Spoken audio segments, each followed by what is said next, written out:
This is our fifth time for me and Mike to perform live, share our music, and we're One Lane Bridge acoustic duo from Lexington, Kentucky. So the first song we'd like to share with you is called Miracles. We call it Miracles, but it's a Russian song. The first line, «Пусть я не разгадал чудес», even though I haven't figured out the miracles. It's by the Russian singer-songwriter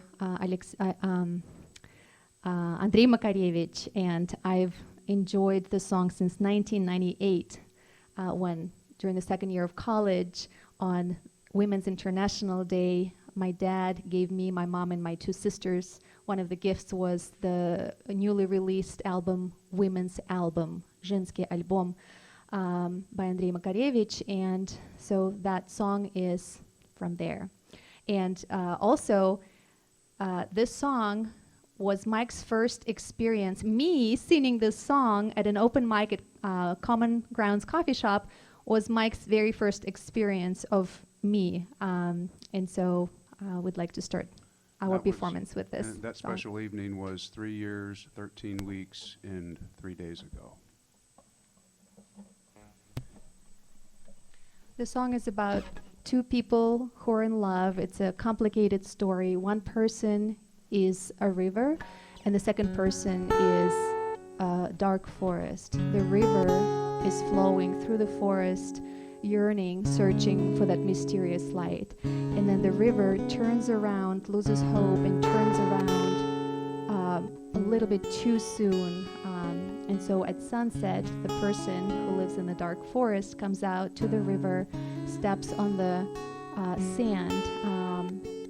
This person is afraid of swimming and afraid of swimming through the river. So it must be my destiny, not counting days or years, to flow through you like a river, wondering where the light is coming from.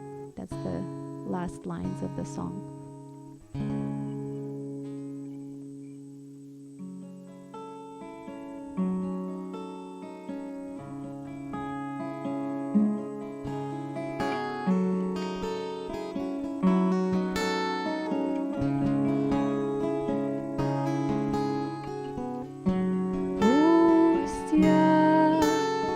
Не разгадал чудес, только знаю наверняка,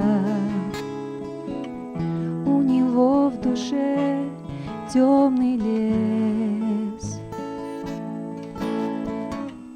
у меня лесная река. Ночь, когда и надежды нет, я ломлюсь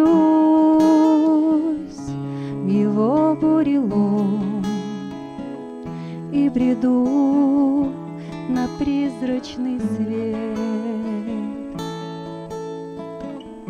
удивляясь, откуда он.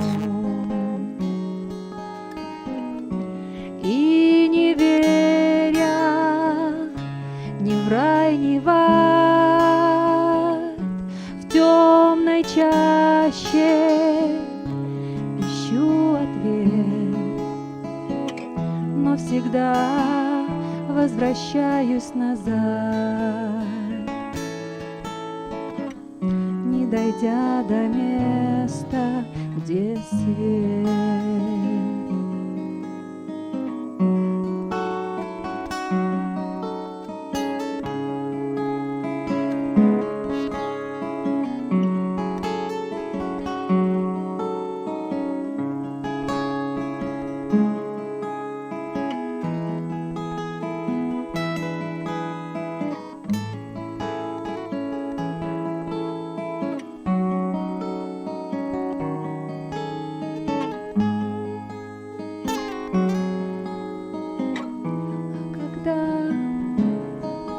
Далеко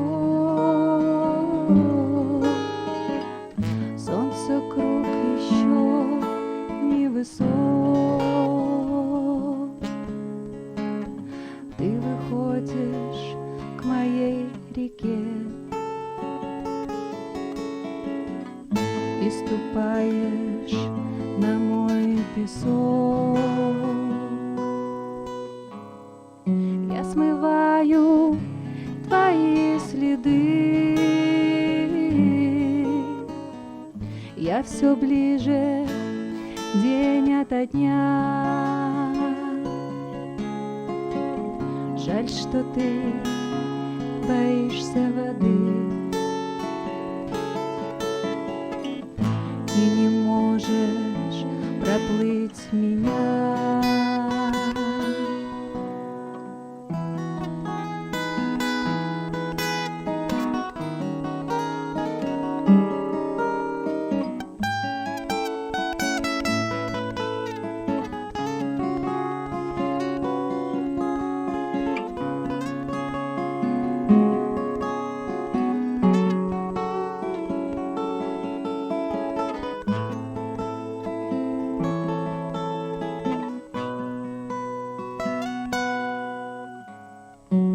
А когда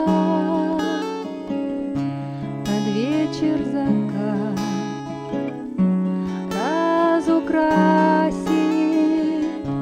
своды небес, ты подаришь последний взгляд и уйдешь в свой сумрачный лес. Видно, да, мне удел такой, не считая ни дней, ни лет, сквозь тебя проплывать рекой, удивляясь, откуда свет.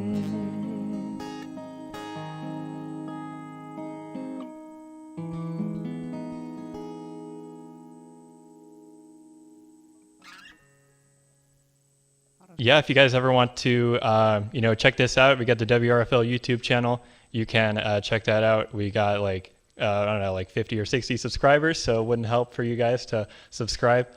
Anyway, all right, we're going to find out more about you guys. So my first question for you guys is, you guys have been playing music for a long time, and I'm sure everybody who's listening wants to know, who is your, who are among your biggest musical influences that you have? Okay, ladies first. For me, it was my dad. He passed away in 2008. When I was a little girl, he was the one that identified my musical ability. Whenever there would be a kind of rhythmic, energetic piece of music, I would always be tapping my fingers on the side of the armchair or on the side of the coffee table. So he told my mom, I think we've got a musician here. Let's sign her up for the music school. And that they did. And he was the one that got my piano from me. It was a used piano. The brand was Ukraina. And it was black color with a beautiful carved board, and to me it sounded better than most of the pianos in my music school. That's how good it was. And then one day I was learning a new piece of music, and he sat down with me, and he stayed with me through the whole time until I was playing it, just reading the notes with no mistakes. And the next day when I went to music school, I played it for my teacher, and she said, "Oh my gosh, this is perfect. Did someone help you with that?" I said, "Yeah, my dad. Is he a musician?" I said, "No, he's a car mechanic." And he would explain to me when I was learning the duration of the notes, he would take an apple and start cutting it in pieces, so in half notes, one whole apple, a whole note, half notes, and so on and so forth. So he's definitely my hero. And thank you, Dad. You're up in heaven now, but yeah, that's my hero. Yeah, my early musical influences, Leonard Skinner, Eagles, Elton John, any incarnation of players that have come in and out of any of those bands. I love that stuff. I've always loved Sting's music, been a huge fan, and still am, of John Mellencamp, Bonnie Raitt, Hart. I grew up a long time ago, but I'm still a 70s, 80s you know, loud is good, louder's better, you know, and there's a reason it should go to 11, you know. Favorite Leonard Skinner song? Call Me the Breeze. Of course. Exactly. But I have to say, playing with Tatiana has been not just a blessing, but an amazing opportunity. And I can honestly say it has stretched me musically beyond, you know, wildest dreams is a cliche. It's beyond what I ever thought a path I would take. Learning a second language, you know, and then being able to phonetically incorporate it vocally, artistically, emotionally, spiritually in a singing capacity that works to my white American English-speaking music ear. And I know I'm one person in a billion in this world, okay? But I'm so used to it's got to fit rhythmically whether I understand what it is or not. And so the Russian stuff that I've been exposed to that Tatiana is sharing with me, sometimes it doesn't quite line up, and it's forcing my brain, at least I'm telling myself this, to actually think differently, listen differently, and then how can we compress the syllables to where it doesn't sound like it's wrong, throw some artistic license in with it, and how it still holds the spirit of what the actual language is and the interpretation. And it's always really fun to sit and work with her about translating a Russian song into English or vice versa, or taking a verse, you know, and but it really has stretched me as a musician. I played guitar all my life, played bass all my life, and I feel like I'm just starting over in so many things with doing this with her. Now, Russian, at least for a lot of non-Russian speakers, for some, they describe it as kind of a harsh language. Would you agree with that, or do you kind of have your own interpretation of how it sounds? I think phonetically, it's very guttural and not harsh, but hard. There's some softness in it. The biggest challenge for me is with the symbols in the Cyrillic alphabet. You know, some of them look like English letters. Some of them sound like English letters. Some of them look like they're backwards English letters. And so I have a sympathy and an empathy for people that I know that deal with dyslexia, because I have to process that, you know. And then there's these other cool little things. One looks like a spaceship. It's the, you know. And then there's one looks like a beetle. Zhuzhit. Yeah, and there's one that's got like these six, like an X with like a little spider, which I think is really cool. That's the beetle. The beetle. Okay. And so my three favorite symbols to draw are the B, has that nice little swirly Q on the B sound. Mm-hmm. Or is it? No. Yeah, it is B. Mm-hmm. And then D, it looks like the spaceship or the house, which is just really cool, you know, or like a this funky building on stilts, and how you do the legs. And the zh, the little spider one, those are fun. So a little bit of translation for our Russian listeners, very mindful of them. Эрик только что задал нам вопрос, кто наши герои в музыкальном плане, кто нас вдохновил на нашей музыкальной стезе. Я рассказала про своего папу, Владимира Михайловича Шука, который на небесах, он умер в 2008 году, но когда я была маленькая, он заметил, что когда играла энергичная музыка, я всегда играла на своем воображаемом пианино.